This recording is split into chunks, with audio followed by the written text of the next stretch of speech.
Hello guys, welcome to my new vlog, back to my channel. और आज चल देते हम अपने गेर की ओर, क्योंकि हमारी बाजी आ रही थी बात नोचने, तो हमें जाना था सामने। और हलवाई बना रहा था गर्मा गर्म पकौड़े और लग चुका था टेंट। और फिर हम चढ़ चुके थे छत के ऊपर और चल रही थी ठंडी ठंडी हवा। फिर हमने करा एक क्लिप शूट करने के बाद हम लग गए काम में और हवा चल रही थी बहुत ही तेज तेज। और फिर आए हम सबसे ऊपर की छत पर। फिर हमने दिखाया अपने गांव का नज़ारा सभी को, और मेहमान आ चुके थे। फिर मेहमान के वेलकम के लिए प्रधान जी पहुंच चुके नीचे, तो मेहमानों का आना शुरू हो गया था। फिर लेडीजें भी बाहर आ गई थी, फिर क्योंकि होना था वेलकम। तो फिर घर में हमारे यहाँ पर होते हैं टीका, फिर पहले कराया गया टीका, फिर कराएंगे भाई टीका बहन से।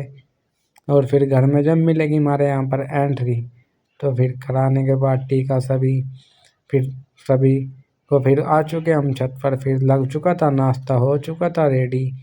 खाने में थे बर्फी और काले रसगुल्ले, और खाने के पकौड़ी में पालक की पकौड़ी और ब्रेड पकौड़े और आलू के पकौड़े देखकर फिर खाना चल चुका था। फिर सारी तैयारियां हो चुकी थी, फिर सभी खाना खाने आ चुके थे। सभी ने ब्रेड पकौड़े तोड़ दिए हुए थे और भीड़ लेडीजों की छत पर काफ़ी भीड़ हो चुकी थी। तो गाइस, फिर ये भाई भी मान चुके थे दोनों तीनों। फिर हमने भी खाए ब्रेड पकौड़े और रसगुल्ला।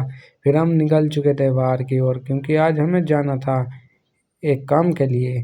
तो फिर हमने करी ऊपर बैठ कर बात। फिर हो गया था खाना रेडी। खाने रेडी में थे लाल कलर के लाल रसगुल्ले, मिक्स वेज, चावल, छोले और पूरी, रायता और सलाद के साथ हम भी खाकर खाना आ गए थे एक जगह मीटिंग ज्वाइन करने के बाद। मीटिंग थी हिंदुओं के लिए, तो फिर मीटिंग में हमने आकर पानी पिया। और पानी पीने के बाद तो दोस्तों हमने आयन सभी का भाषण सुना। और भाषण सुनने के बाद तो दोस्तों मिलते हैं नेक्स्ट व्लॉग में। तो भाई व्लॉग को शेयर करें, लाइक करें, कमेंट करें। जय श्री राम।